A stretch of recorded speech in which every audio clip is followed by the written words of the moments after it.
Good morning बच्चों। आज का हमारा टॉपिक है पीएन जंक्शन और जंक्शन डायोड, यानी पीएन संधि कह लो या फिर इसको कह लो संधि डायोड।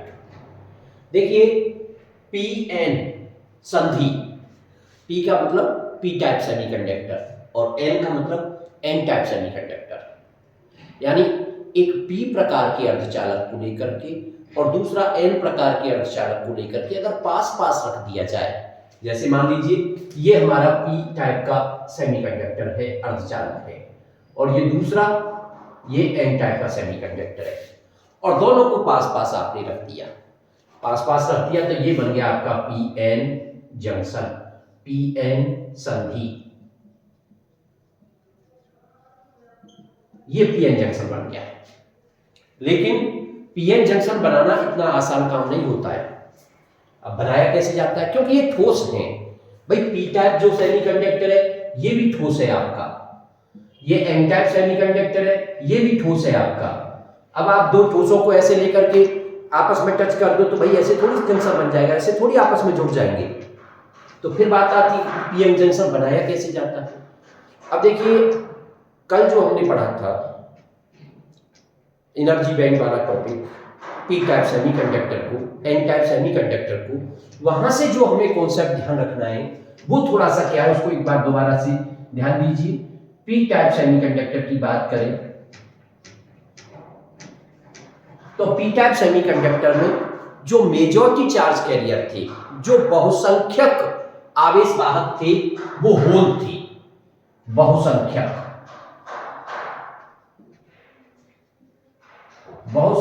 आवेशवाहक इसमें क्या थे, होल, और अल्पसंख्यक वो थे इलेक्ट्रॉन।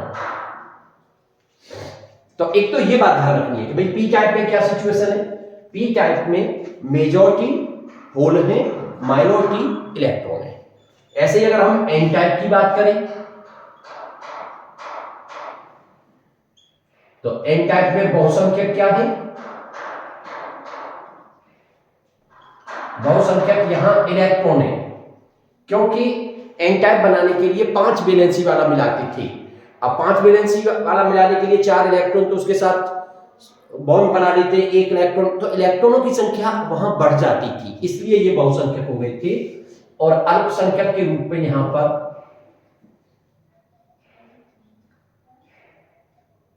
होल होते हैं, ये अल्पसंख्यक हैं होल। तो ये दोनों बातें आपको ध्यान रखनी है आगे के पूरे प्रोसेस को समझने के लिए। अब बात करते हैं पीएन संधि की। तो फिर भाई पीएन संधि बनती कैसे है। नॉर्मली आप कह रहे हो कि एक पी टाइप का वेफर लिया, एक एन टाइप का वेफर, वेफर का मतलब पतली चिप्स, बहुत बड़ा ब्लॉक नहीं है सेमीकंडक्टर का, पतले पतले एक ये कह लीजिए स्लाइस टाइप की आपने ले ली है। तो पी टाइप और एन टाइप को आपस में पास रखा और क्या बना ली, पीएन जंक्शन बना ली। लेकिन इसको बनाना इतना आसान नहीं होता है, बनाया कैसे जाता है उस चीज को थोड़ा सा समझिए। देखिए, सबसे पहला पॉइंट, अगर आप पीएन जंक्शन बनाना चाहते हो तो पहली बात तो आपको कहीं ना कहीं टेम्परेचर को हाई करना पड़ेगा, क्योंकि जब तक आप टेम्परेचर हाई नहीं करेंगे तो ये जो ठोस हैं ये मेल्टिंग फॉर्म में नहीं आएंगे। और एक, क्योंकि भाई करना क्या है, हमें इंप्योरिटी ऐड करनी है, और इंप्योरिटी ऐड करके ही पीएन जंक्शन बनाने का तरीका सबसे बेहतर तरीका होता है। जैसे मान लीजिए आपने, अब इसे मैं कई तरीके से आपको समझाऊंगा।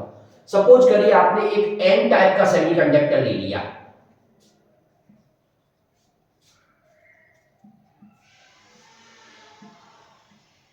आपने एन टाइप का अर्धचालक ले लिया, ये एन टाइप का अर्धचालक हो गया, ये आपके पास एक सेमीकंडक्टर है और वो भी कैसा है, एन टाइप का। अब क्या करें, एन टाइप के सेमीकंडक्टर का एक वेफर लिया, उस वेफर के ऊपर एक बहुत पतली सी फिल्म रख दी, किसकी, 3 वैलेंसी वाली एटमों की, मान लो एल्यूमिनियम की फिल्म रख दी, क्योंकि एल्यूमिनियम के अंदर जो वैलेंसी होती है वो 3 होती है। तो आपने उसके ऊपर, जैसे ये एक स्लाइस है एन टाइप सेमीकंडक्टर की, ऊपर से रख दी एल्यूमिनियम की फिल्म। अब क्या होगा, और टेम्परेचर बहुत हाई कर दिया, 600 डिग्री सेल्सियस तक टेम्परेचर कर दिया। इतना टेम्परेचर करने पर एल्यूमिनियम के जो एटम्स है वो डिफ्यूज होकर के अंदर चले जाएंगे, किसके, इस एन टाइप सेमीकंडक्टर के अंदर। मान लीजिए आपने ऐसे, इधर से मैं दिखा देता हूं, वैसे सिंपल हमने ऐसे कह रहे हैं ऊपर रख दिया और अंदर चले गए, इधर से दिखा देता हूं। तो इधर से इसके अंदर मेल्ट होकर के +3 वैलेंसी वाले यानी एल्यूमिनियम के एटम इसके अंदर चले गए। मान लो यहां तक इसके एल्यूमिनियम के एटम इसके अंदर एंटर कर गए।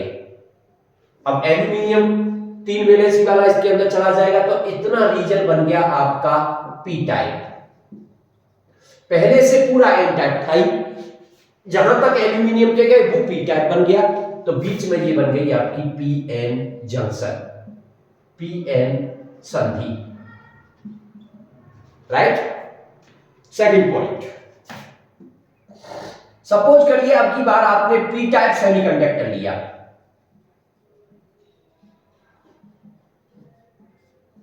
कैसा सेमीकंडक्टर लिया आपने, पी टाइप सेमीकंडक्टर ले लिया। अब क्या किया आपने, भाई ये पी टाइप सेमीकंडक्टर है। अब आपने क्या किया, अब की बार 5 वैलेंसी पी टाइप का एक वेफर लेकर के उसके ऊपर एक फिल्म रख दी है, किसकी, आर्सेनिक की, और एक हाई टेम्परेचर कर दिया गया है। तो क्या होगा, आर्सेनिक के जो एटम होंगे वो डिफ्यूज होकर के उसके अंदर एंटर कर जाएंगे।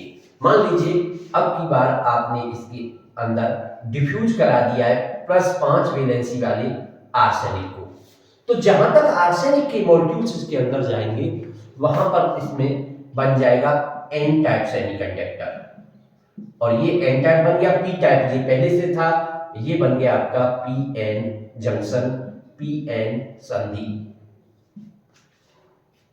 और एक और तरीका समझिए, मान लीजिए आपने प्योर सिलिकॉन या जर्मेनियम लिया, क्या लिया आपने, शुद्ध प्योर सिलिकॉन और जर्मेनियम, कोई भी हो सकता है, क्योंकि सिलिकॉन जर्मेनियम दोनों ही सेमीकंडक्टर होते हैं, निज अर्धचालक होते हैं।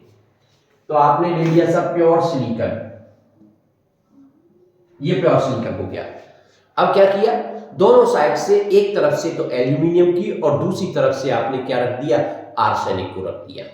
बहुत पतली पतली स्लाइसें हैं, दोनों तरफ से आपने, एक तरफ से तो इसमें डोपिंग करा दी, ऐसे ही मान लीजिए +3 वैलेंसी वाली, और एक तरफ से आपने डोपिंग करा दी +5 वैलेंसी वाली। तो जहां तक +3 वैलेंसी वाले जाएंगे वो पी टाइप बन जाएगा, और इधर से ये एन टाइप बन जाएगा, और ये बन जाएगी आपकी P N junction, P N संधि। तो ये तरीका होता है पी एन संधि बनाने का, और इस पी एन संधि को ही हम संधि डायोड कह देते हैं। डायोड का मतलब क्या होता है, डायोड का मतलब है 2 electrode, diode 2 electrode, triode 3 electrode, ऐसे पेंटोड। तो अब यहां 2 इलेक्ट्रोड कौन काम कर रहा है भाई, एक पी रीजन एक इलेक्ट्रोड का काम कर रहा है, एन रीजन दूसरे इलेक्ट्रोड का काम कर रहा है। अगर आप इसको शो करना चाहते हो पीएन जंक्शन को, तो देखिए अगर हम वैसे बताना चाहें तो जैसे ये पी रीजन हो गया, इसको ऐसे करके शो करते हैं, इसका सिंबल जो होता है ये होता है, और ये एन का, तो ये पी रीजन है, ये पी, और ये जो डंडा से आप दिखा रहे हो ये एन रीजन है, और ये सिंबल होता है पीएन जंक्शन डायोड का। इसमें इसको एनोड कहते हैं क्योंकि पी के अंदर मेजॉरिटी चार्ज कैरियर क्या है, पी के अंदर मेजॉरिटी चार्ज कैरियर होल्स हैं, इसका मतलब इसको एज ए पॉजिटिव टर्मिनल माना जाता है। और एन टाइप सेमीकंडक्टर के अंदर मेजॉरिटी चार्ज कैरियर इलेक्ट्रॉन्स हैं, इसलिए इसको नेगेटिव। तो ये सिंबल हो जाता है, प्रतीक हो गया, ये पीएन संधि का प्रतीक हो गया। इसको आप सर्किट डायग्राम बनाने में इसका आप यूज कर सकते हो। ये एज ए एनोड, ये एनोड की तरह, और ये नेगेटिव है तो ये कैथोड की तरह ये बिहेव करता है। तो इस तरीके से आप पीएन संधि बना सकते हो। अब इसमें एक और इंपॉर्टेंट टॉपिक आता है, फॉर्मेशन ऑफ डिफ्लेक्शन, अवक्षय परत का बनना और विभव प्राचीर। 2 पॉइंट है एक साथ, इन दोनों पॉइंटों को समझना बहुत जरूरी है, अक्सर उस पर क्वेश्चन पूछ लिया जाता है एग्जाम में।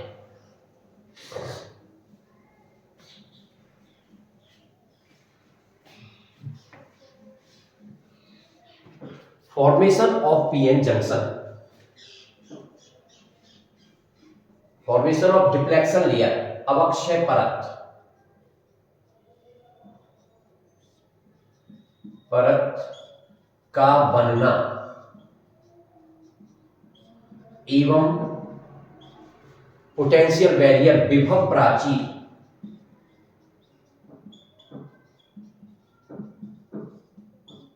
ये है टॉपिक आपका।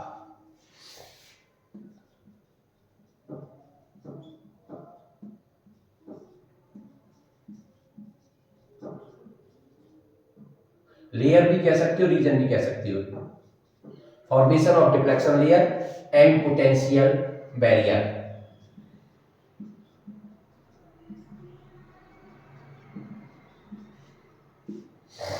अवक्षय परत का बनना एवं विभव प्राचीर। तो देखिए होता क्या है, पी टाइप सेमीकंडक्टर में बहुसंख्यक आवेशवाहक होल और अल्पसंख्यक आवेशवाहक इलेक्ट्रॉन।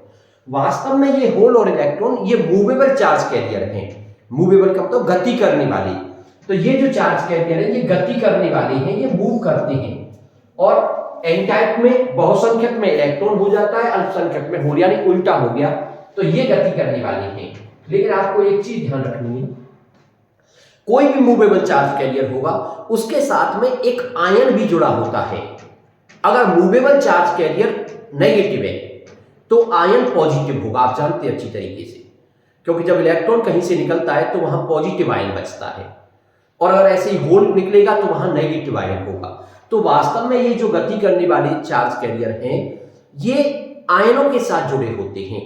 तो अब अगर इस हमें अवक्षय परत को और विभव प्राचीर को समझना है तो पीएन जंक्शन को थोड़ा सही तरीके से डिटेल में समझने की जरूरत है।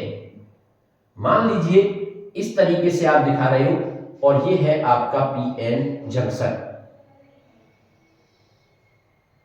इस रीजन को आप पी रीजन कह रहे हो, पी क्षेत्र, और इस रीजन को आप एन रीजन, एन क्षेत्र कह रहे हैं। पी रीजन के अंदर क्या होंगे, पी रीजन के अंदर बहुत सारे, मैं इसको थोड़ा भी बनाता हूं लेकिन थोड़ा सा और कुछ चीजें दिखानी है, उसको थोड़ा शो करते हैं।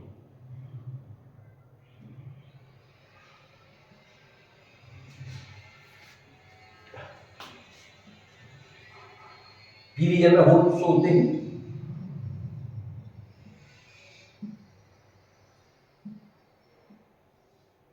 थोड़ा दूर दूर दिखा रहा हूं इसको जिससे समझने में दिक्कत ना आए।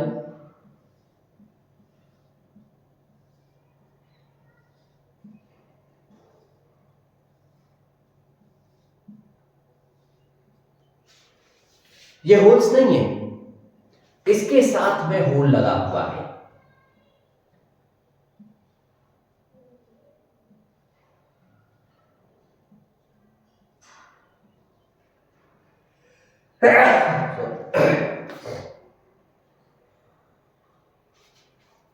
तो पी रीजन के अंदर जो मेजॉरिटी, हालांकि यहां अल्पसंख्यक भी होते हैं लेकिन मैं इसमें अल्पसंख्यक आवेशवाहक को नहीं दिखा रहा। आप चाहें इसमें एक दो अल्पसंख्यक आवेशवाहक भी डाल करके उसको शो कर सकते हो, लेकिन उसकी इसको समझने में कोई आवश्यकता नहीं है, इसलिए मैं उसको शो नहीं कर रहा। तो पी रीजन की तरफ मैंने होल्स बना लिए। ये जो सर्किल है ये होल का सिंबल होता है। ऐसे करके सर्किल अगर हम बना दें तो ये होल का सिंबल है, और अगर ऐसे करके डार्क बना दें तो ये इलेक्ट्रॉन का सिंबल है। ठीक है, तो अब हमने होल्स बना लिए, लेकिन होल्स अकेला नहीं है, होल के साथ में जो आयन जुड़ा हुआ है वो नेगेटिव आयन हो गया, क्योंकि होल पॉजिटिव चार्ज तो आयन नेगेटिव। इसी तरीके से एन क्षेत्र में जब बनाएंगे तो एन क्षेत्र में जो आयन बनेंगे वो पॉजिटिव आयन बनेंगे।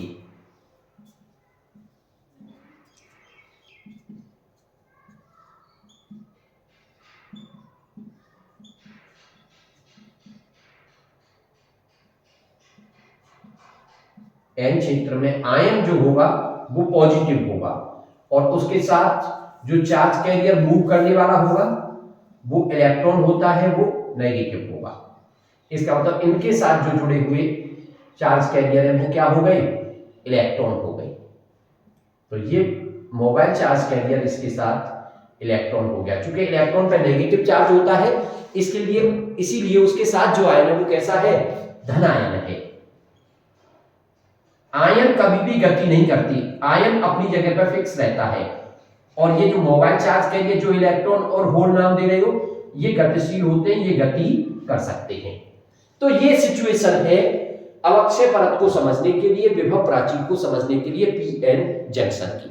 आपने एक पीएन जंक्शन ले ली है जिसमें आप कह सकते हैं कि पी रीजन में मेजॉरिटी चार्ज कैरियर बहुसंख्यक आवेशवाहक होल और एन रीजन में मेजॉरिटी चार्ज कैरियर बहुसंख्यक आवेशवाहक इलेक्ट्रॉन होते हैं और इनकी कंसंट्रेशन भी हाई होती है, एक अधिक मात्रा में ये होते हैं। लेकिन इनके साथ होलों के साथ यहां नेगेटिव आयन और इलेक्ट्रॉनों के साथ यहां पर पॉजिटिव आयन जुड़ा हुआ रहता है। मैंने अभी देखिए ये थोड़ी सी जगह दिखाई थी और इसमें न तो इधर होल दिखाई न इधर इलेक्ट्रॉन दिखाई, लेकिन वो भी होते थे। ठीक है, अब वो कहां चले गए उसकी बात अभी हम करेंगे। तो due to high concentration, high concentration का मतलब इनकी उच्च सांद्रता के कारण, यानी पी रीजन में होलों की और एन रीजन में इलेक्ट्रॉनों की उच्च सांद्रता की वजह से ये दोनों जंक्शन की तरफ बढ़ना शुरू कर देते हैं। पी रीजन से होल जो है वो जंक्शन की तरफ चलना शुरू कर देते हैं और एन रीजन से जो इलेक्ट्रॉन है वो जंक्शन की तरफ चलना शुरू कर देते हैं।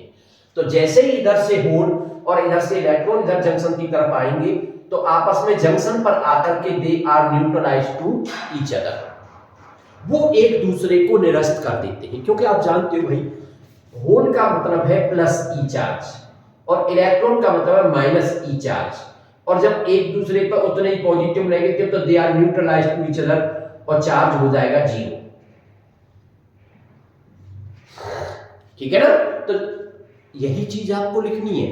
अगर कभी आता है क्वेश्चन कि अवक्षय परत के बनने को समझाइए, तो जैसे जैसे मैं बोल रहा हूं वही चीज लिखनी है आपको। कोई बिल्कुल देखिए, यहां ये टॉपिक थ्योरेटिकल हैं, पूरी तरह से थ्योरी के टॉपिक हैं, ये कोई डेरिवेशन इसमें नहीं है। लेकिन ऐसी थ्योरी अगर थोड़ा सा भी तुम समझने की कोशिश करोगे तो अपने आप लिखते चले जाओगे। तो लिखना वही है जो मैं बोल रहा हूं। तो क्या कह रहे हैं, ड्यू टू उच्च सांद्रता के कारण, पी रीजन में होल्स और एन रीजन में इलेक्ट्रॉनों की उच्च सांद्रता के कारण पी रीजन से होल और एन रीजन से इलेक्ट्रॉन जंक्शन की तरफ बढ़ना शुरू कर देते हैं। जैसे ही वो जंक्शन के पास पहुंचते हैं आपस में टकरा करके नष्ट हो जाते हैं और जंक्शन के पास एक ऐसा क्षेत्र बन जाता है, जंक्शन के पास एक ऐसा क्षेत्र बन जाता है जिसमें कोई भी गतिशील आवेशवाहक नहीं होता। गतिशील आवेशवाहक का मतलब कोई भी इलेक्ट्रॉन और होल नहीं होता, आयंस तो अपनी जगह रहेंगे। तो अब जंक्शन पे एक रीजन बन गया जिसमें कोई भी मूवेबल चार्ज कैरियर नहीं है, ना तो इलेक्ट्रॉन है ना होल है, लेकिन जंक्शन के एक साइड में पॉजिटिव चार्ज आ गया है। और भी आप शो कर सकते हो, मैंने उसको कम शो किया था, आप पूरे में से ज्यादा प्लस प्लस और ज्यादा माइनस माइनस शो कर सकते थे, कोई परेशानी उसमें नहीं थी। तो इस तरह से आपने देखा कि जंक्शन के पास एक तरफ प्लस चार्ज हो गया और एक तरफ माइनस चार्ज हो गया। अगर आप उसको वैसे देखना चाहे तो ये एक बैटरी की तरह काम कर रहा है कि एक नेगेटिव टर्मिनल और एक पॉजिटिव टर्मिनल, एक छोटी सी बैटरी टाइप की बन गई है। या फिर कहिए यहां पर एक विद्युत क्षेत्र उत्पन्न हो गया, क्योंकि आप जानते हो कि अगर एक प्लेट पे पॉजिटिव चार्ज आ जाए और दूसरी प्लेट पर नेगेटिव चार्ज आ जाए तो इलेक्ट्रिक फील्ड क्रिएट हो जाता है फ्रॉम पॉजिटिव टू नेगेटिव। तो वास्तव में यहां पर एक इलेक्ट्रिक फील्ड उत्पन्न हो गया जिसको हम ई आई कह सकते हैं। आई का मतलब इंटरनल इलेक्ट्रिक फील्ड, प्लस से माइनस की तरफ। और जैसे जैसे इलेक्ट्रॉन होल न्यूट्रलाइज होते जाएंगे ये आवेशों के मान बढ़ते चले जाएंगे और ये आवेश बढ़ेंगे तो इलेक्ट्रिक फील्ड की वैल्यू भी बढ़ जाएगी और ये इलेक्ट्रिक फील्ड इतना ज्यादा हो जाएगा फिर कि आगे से इधर के होल उधर नहीं जा पाएंगे और इधर के इलेक्ट्रॉन भी जंक्शन की तरफ नहीं जा पाएंगे, ये उनको रोक देगा आगे बढ़ने से। इसी को कहते हैं फॉर्मेशन ऑफ डिफ्लेक्शन लेयर। और ये जो क्षेत्र बन गया है, जिस क्षेत्र में कोई भी आवेशवाहक नहीं है, मूवेबल चार्ज कैरियर नहीं है, उस क्षेत्र को कहते हैं डिफ्लेक्शन। अवक्षय क्षेत्र कह लो या अवक्षय परत, इस परत को क्षेत्र नाम से भी आप समझ सकते हो, इसको अवक्षय क्षेत्र या अवक्षय परत कहते हैं। और द थिकनेस, इसकी जो थिकनेस होती है वो 10⁻⁻6 मीटर के ऑर्डर की होती है। इसकी जो थिकनेस है वो 10⁻⁻6 मीटर के ऑर्डर की होती है। तो इस तरीके से आप इसको समझ सकते हैं। अब बात आती है दूसरा टॉपिक, पोटेंशियल बैरियर, विभव प्राचीर। तो वास्तव में अगर आप इसकी डिफ्लेक्शन लेयर को डी मान करके चल रहे हो, भाई आपने एक चीज और पढ़ी थी कि अगर यहां इलेक्ट्रिक फील्ड ई हो गया और इनके बीच की डिस्टेंस डी है, इसका मतलब इन दोनों प्लेटों के बीच में जो पोटेंशियल डिफरेंस होता है E इक्वल टू होता था V अपॉन D। तो V इक्वल टू ED करके भी तो आप समझते थे उस चीज को। इसका मतलब इसकी वजह से दोनों के बीच में एक पोटेंशियल डिफरेंस क्रिएट हो गया है। और ये पोटेंशियल डिफरेंस क्या किसका काम कर रहा है? जो पोटेंशियल क्रिएट यहां हो गया है वो इलेक्ट्रॉन और होल को जाने से रोक रहा है। रोकने का काम किसका होता है भाई? बैरियर का। जिसका काम होता है बैरियर का, तो इसीलिए इसका नाम अंग्रेजी में है पोटेंशियल बैरियर, हिंदी में बोलते हैं इसको विभव प्राचीर। अगर आप इस बैरियर की बात करोगे, उसकी वैल्यू निकालने की बात करोगे, तो उसकी वैल्यू जो होती है वो अलग अलग।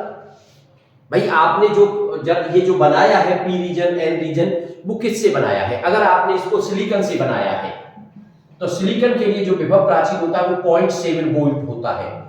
और जर्मेनियम से बनाया तो जर्मेनियम के लिए जो विभव प्राचीर है, ये ध्यान रखना, कभी कभी पूछ भी लेता है, विभव प्राचीर जो होता है उसका मान 0.83 वोल्ट होता है। तो ये अलग अलग उसके लिए अलग अलग होता है, ये चीज ध्यान रखनी है आपको। तो इस तरीके से हमने दोनों चीजों को समझ लिया कि भाई अवक्षय परत कैसे बनती है और विभव प्राचीर क्या है, पोटेंशियल बैरियर क्या है। देखिए अब थोड़ा सा इससे आगे बढ़ते हैं। आपने पीएन जंक्शन को समझ लिया, आपने डिफ्लेक्शन लेयर को समझ लिया, पोटेंशियल बैरियर को समझ लिया। अब बात आती है कि भाई अगर इसको वैसे यूज करेंगे तो सिंबल मैंने बता दिया। तो अब बात आती है कि इसको सर्किट में कितने तरीके से यूज किया जा सकता है। अगर कोई आप इलेक्ट्रॉनिक सर्किट बना रहे हो तो उस सर्किट में परिपथ में इसको किस तरीके से जोड़ सकते हो, तो जोड़ने के दो ही तरीके दिख रहे हैं। भाई एक बार बैटरी के प्लस को इधर जोड़ दो, माइनस को इधर जोड़ दो, दोबारा मैं इसका उल्टा कर दो, और तो कुछ दिख नहीं रहा। तो इसी आधार पर इसको दो तरीके से सर्किट में जोड़ने के आधार पर इनको कहते हैं, एक तो फॉरवर्ड बायस और एक रिवर्स बायस। ये इंपॉर्टेंट पॉइंट है, इनसे कोई भी क्वेश्चन बना दिया जाता है। तो सबसे पहले मैं बात करूंगा फॉरवर्ड बायस।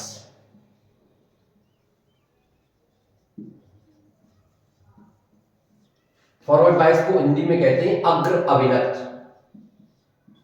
अग्र अभिनत। और दूसरा होता है रिवर्स बायस।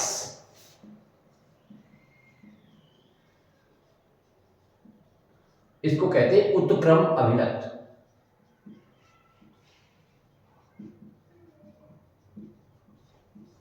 तो पहले हम बात करते हैं फॉरवर्ड बायस की, अग्र अभिनत की, यानी PN junction as forward bias. PN junction को आप अग्र अभिनत किस तरीके से करते हो, कैसे वो उसमें काम करता है। तो मान लीजिए अब आपने एक पीएन जंक्शन को ले लिया। अब इस वर्किंग को समझने के लिए, अग्र अभिनत को समझने के लिए हमें आयंस को दिखाने की कोई आवश्यकता नहीं है। क्यों? क्योंकि अब जो काम है वो केवल मूवेबल चार्ज कैरियर का है। जब हम अवक्षय परत को दिखाते हैं, विभव प्राचीर को दिखाते हैं, तो हमें जरूरत थी किस चीज की? आयंस को दिखाने की। लेकिन अब आयंस की कोई जरूरत नहीं है। तो अब आप इसको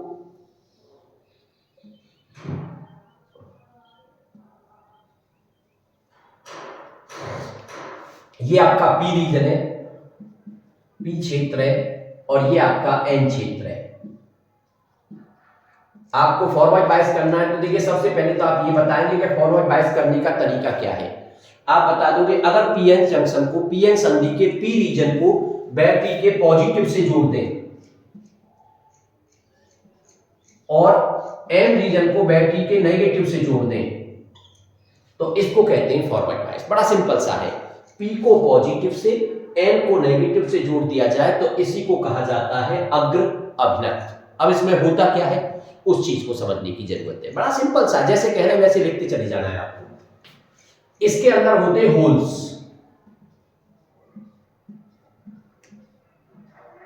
मेजॉरिटी चार्ज कैरियर। होल्स बहुसंख्यक आवेशवाहक। माइनॉरिटी दिखाना चाहो दिखा सकते हो, लेकिन माइनॉरिटी की कोई जरूरत नहीं है। चाहो तो लोग चलो डाल देता हूं, इसमें एक इलेक्ट्रॉन डाल दिया मैंने, एक इलेक्ट्रॉन यहां डाल दिया, ये अल्पसंख्यक हो गई। और इसके अंदर होते हैं इलेक्ट्रॉन्स।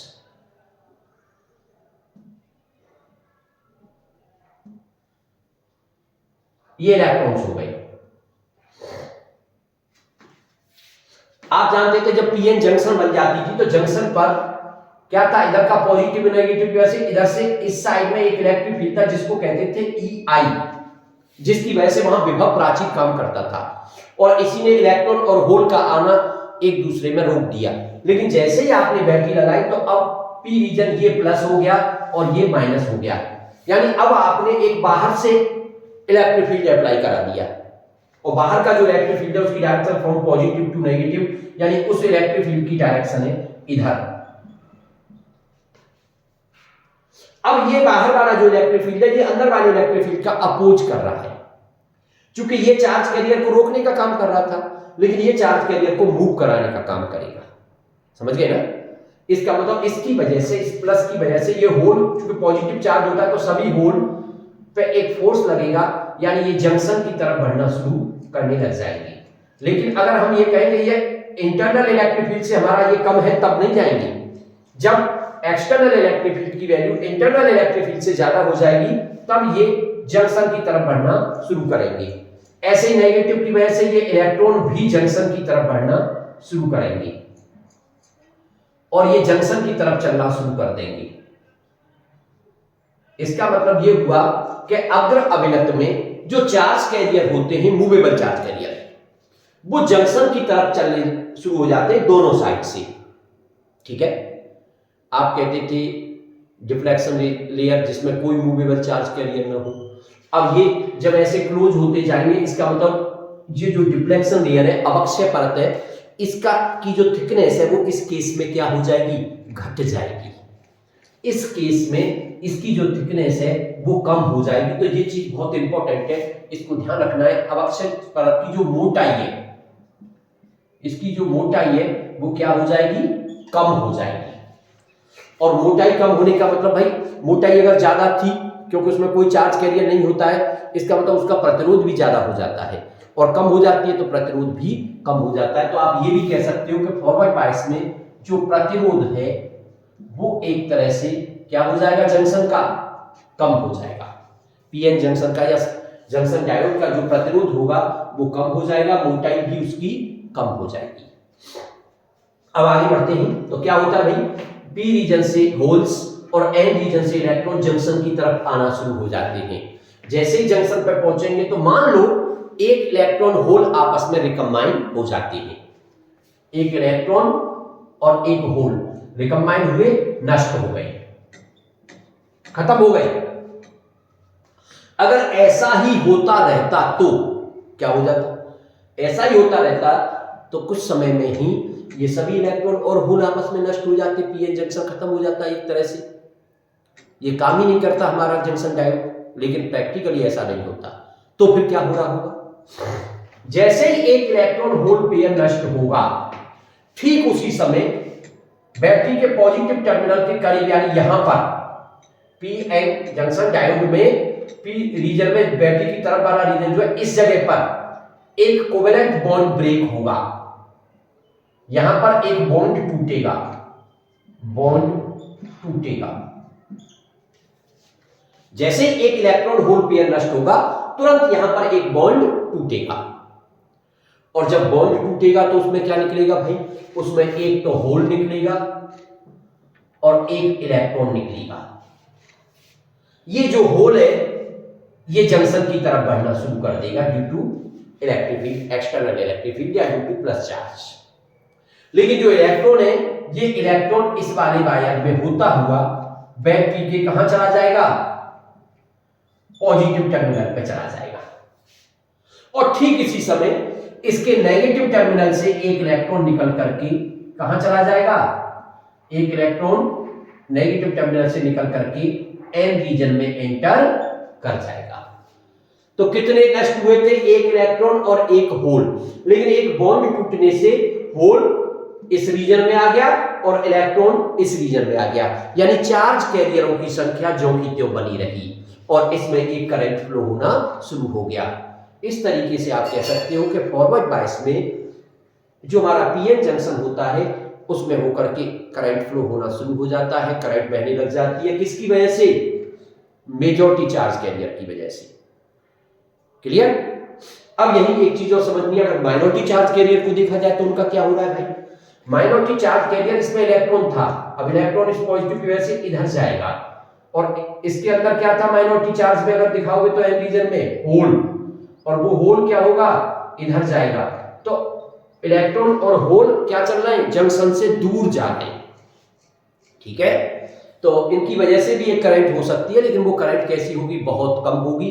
लेकिन मेजॉरिटी चार्ज कैरियर की वजह से, बहुसंख्यक आवेश वाहकों की वजह से यहाँ जो करंट फ्लो हो रही है वो करंट मानी जाएगी, और हमारा पीएन जंक्शन फॉरवर्ड बायस में काम करेगा, करंट को फ्लो कराएगा। तो ये चीजें आपको समझनी है। दूसरी बात आप ये भी समझ गए, फॉरवर्ड बायस में जो डिफ्लेक्शन क्षेत्र है, जो अवक्षय परत है, अवक्षय परत की मोटाई कम हो जाएगी और उसका जो प्रतिरोध होगा वो भी कम हो जाएगा। ये चीज भी ध्यान रखनी है, कभी कभी एक नंबर में इस बात को भी ये पूछ लेता है। दूसरी बात, अगर इसके इलेक्ट्रॉनिक सर्किट की बात करें तो इसका इलेक्ट्रॉनिक सर्किट आप ऐसे बनाएंगे, क्योंकि पीएन जंक्शन का जो सिंबल होता है वो ये होता है। अब ये पी है, ये एन है, और आप इसे बैटरी से जोड़ेंगे तो ऐसे करके आप उसको दिखा सकते हो, ये प्लस माइनस, यानी पी को प्लस से और एन को माइनस से। तो ये इसका एक तरह से क्या हो गया? सर्किट डायग्राम में यूज करना हो गया। अब जिस तरीके से आपने फॉरवर्ड बायस को समझा, ठीक उसी तरह से हमको समझना है रिवर्स बायस को, उत्क्रम अभिनत को। लेकिन इसमें एक चीज का ध्यान रखना है आपको, फॉरवर्ड बायस में भाई आप ये पी रीजन और एन रीजन जो बनाए गए हैं, ये कहीं ना कहीं किससे बनाई गई थी? ये या तो सिलिकॉन से या जर्मेनियम से बनाई गई थी।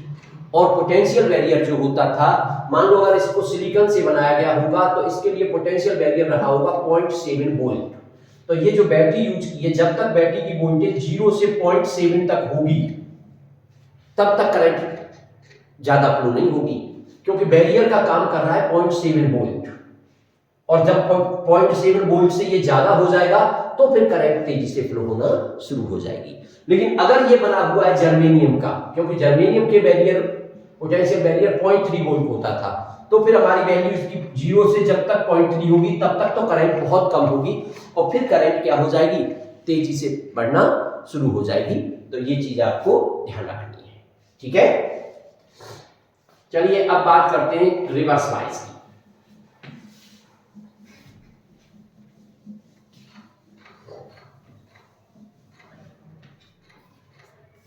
रिवर्स बायस या फिर उत्क्रम अभिनत, PN junction as reverse bias. अब रिवर्स बायस में क्या करोगे भाई? बिल्कुल उल्टा कर देना है। ये आपका पीएन जंक्शन ले लिया, ये पी रीजन हो गया, ये एन रीजन हो गया। पी को अब की बार बैटरी के नेगेटिव से जोड़ा आपने, और एन को पॉजिटिव से जोड़ा। जंक्शन पर जो इलेक्ट्रिक फील्ड हम दिखा रही थी, उस इलेक्ट्रिक फील्ड की डायरेक्शन होती थी एन से ई आई इधर। इस केस में अब जब आप इसको रिवर्स बायस कर रहे हैं, पहले तो यही लिखना है आपको कि रिवर्स बायस में करने के लिए हम पीएन जंक्शन के पी रीजन को बैटरी के नेगेटिव टर्मिनल से, एन रीजन को बैटरी के पॉजिटिव टर्मिनल से कनेक्ट कर देते हैं। अब इसकी वजह से ये पी रीजन हो गया माइनस और ये हो गया प्लस। ठीक है ना? इसके अंदर एक इलेक्ट्रिक फील्ड प्रोड्यूस हो गया प्लस से माइनस की तरफ, यानी वो इलेक्ट्रिक फील्ड भी आपका इसी डायरेक्शन में हो गया, एक्सटर्नल। तो जो इंटरनल इलेक्ट्रिक फील्ड था, ये एक्सटर्नल इलेक्ट्रिक फील्ड उसका सपोर्ट कर रहा है। आप समझ रहे हैं बात को? फॉरवर्ड बायस में ऐसा नहीं था। फॉरवर्ड बायस में external electric field internal electric field के अपोजिट था, और ये इसका सपोर्ट कर रहा है। तो इससे क्या होगा? मान लो इसके अंदर आपने होल्स दिखाई, एक आध माइनॉरिटी चार्ज के अंदर, चलो इलेक्ट्रॉन भी दिखा दो, और इसके अंदर इलेक्ट्रॉन दिखाई, एक आध माइनॉरिटी चार्ज के अंदर, चलो होल भी दिखा दो। अब क्या होगा? इस माइनस की वजह से ये जो होल हैं ये इधर अट्रैक्ट होंगे, यानी ये जंक्शन से दूर जाएंगे, और इस प्लस की वजह से ये इलेक्ट्रॉन इधर अट्रैक्ट होंगे, यानी ये भी जंक्शन से दूर जाएंगे। तो कुल मिला के आप क्या कह रहे हो कि भाई उत्क्रम अभिनत में जो बहुसंख्यक आवेश वाहक है वो तो जंक्शन से दूर चले जाते हैं, और जब जंक्शन से दूर जाएंगे तो अवक्षय परत की मोटाई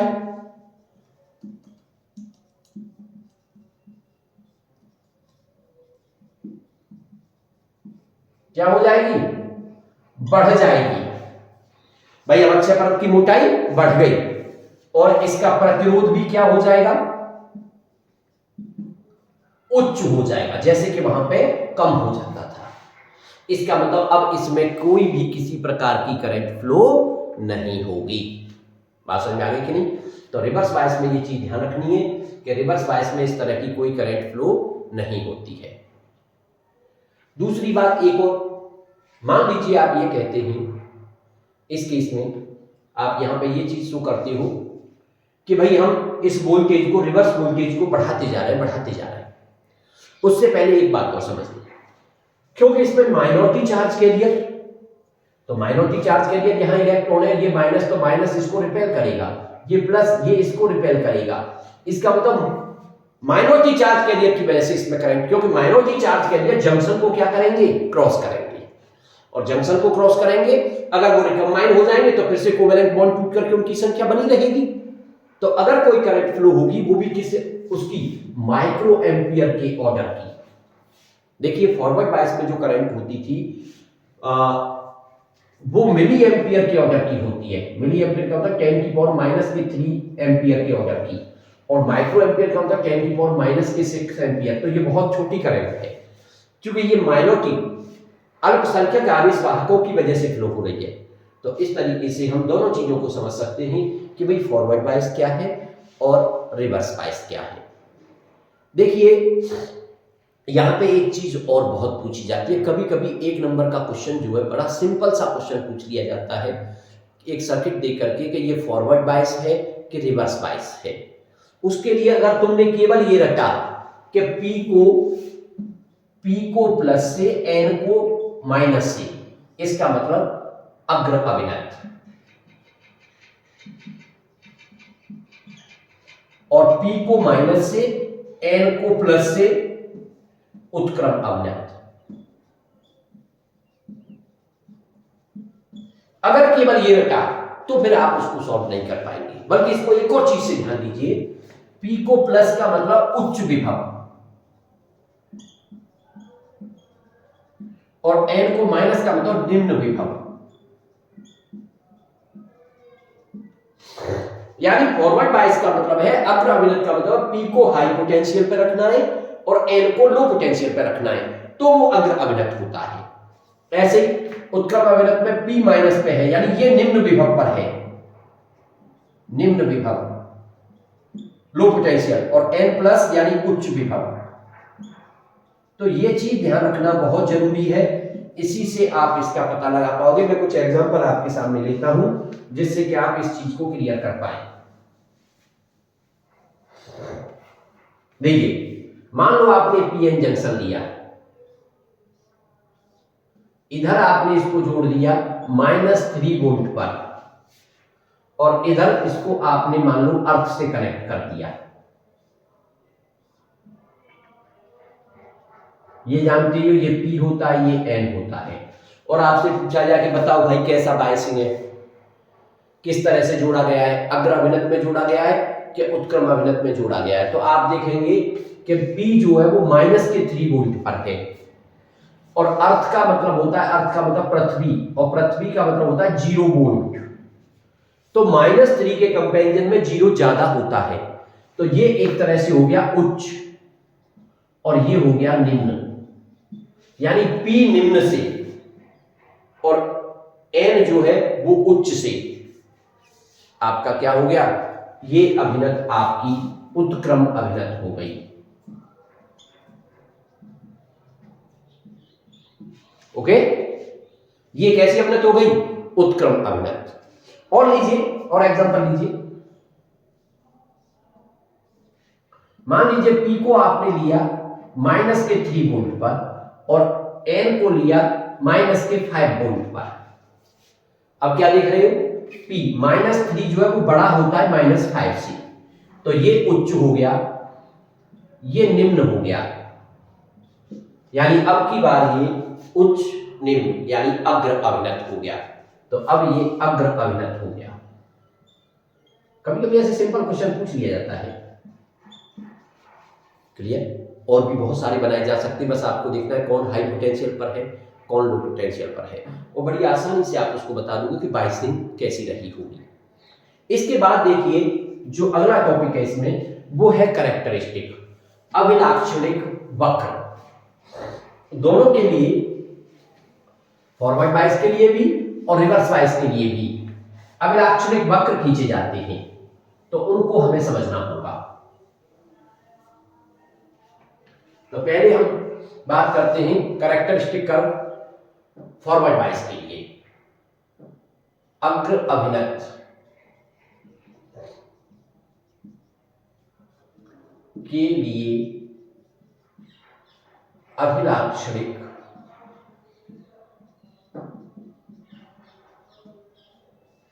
वक्र। अग्र अभिनत के लिए अभिलाक्षणिक वक्र। अभिलाक्षणिक वक्र होते क्या है पहले ये समझिए। यानी अगर आप अग्र अभिनत की स्थिति में V और I के बीच में ग्राफ खींच रहे हो, उसी को अग्र अभिलाक्षणिक वक्र कहा जाता है। सिंपल सी बात है। यानी V और I के बीच में अगर फॉरवर्ड बाइस में ग्राफ खींच रहे हो तो वो है अग्र अभिनत के लिए अभिलाक्षणिक वक्र। और अगर आप यही काम उत्क्रम अभिनत में कर रहे हो तो वो उत्क्रम अभिनत के लिए अभिलाक्षणिक वक्र।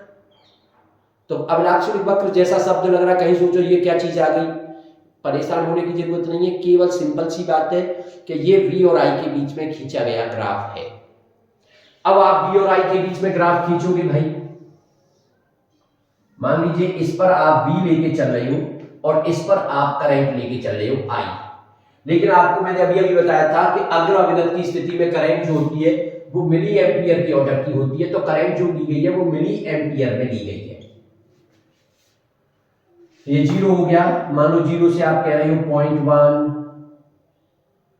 0.2, 0.3, 0.4, 0.5 और भी इस तरीके से। और इधर 1, 2, 3, 4, 5, 6, 7, 8, लेकिन मिली में है।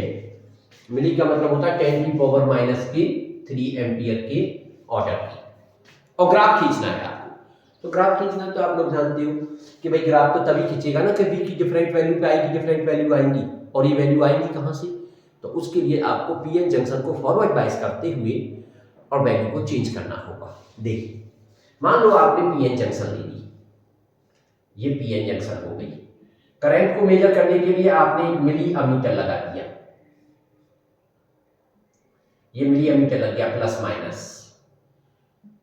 एक बैटरी लगा दी, नीचे जो बैटरी, अच्छा पोटेंशियल चेंज करना है तो मैं बार बार कई बार पहले भी इस पर डिस्कस हुआ है, जब भी हमें पोटेंशियल चेंज करना होता है तो एज ए रियोस्टेट हम पोटेंशियल बैरियर यूज करते हैं। रियोस्टेट को as a potential divider use करते हैं, विभव विभाजक के रूप में यूज करते हैं। तो कैसे यूज किया जाता है थोड़ा ध्यान दीजिए। ये बैटरी होती है आपकी,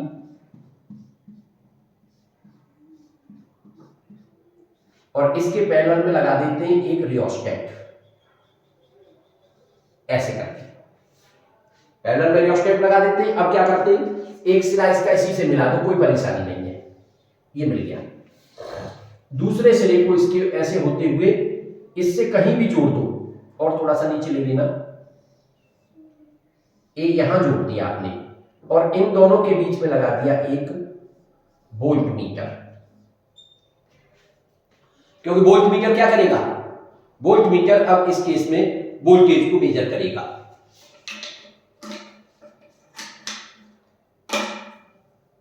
वोल्ट मीटर वोल्टेज को मेजर करेगा, प्लस माइनस इधर से होते हुए ये P कैसा हो गया प्लस, और N कैसा हो गया माइनस। अब देखिए यहां से वोल्ट मीटर से डिफरेंट वोल्टेज के लिए करंट की वैल्यू मेजर करते चले जाएंगे, और करंट की वैल्यू मेजर करते तो देख ग्राफ जो खींचा जाता है वो ग्राफ कुछ इस तरीके का मिलता है, इस तरीके का आता है ये ग्राफ, ये खींचा जा रहा है इनके लिए।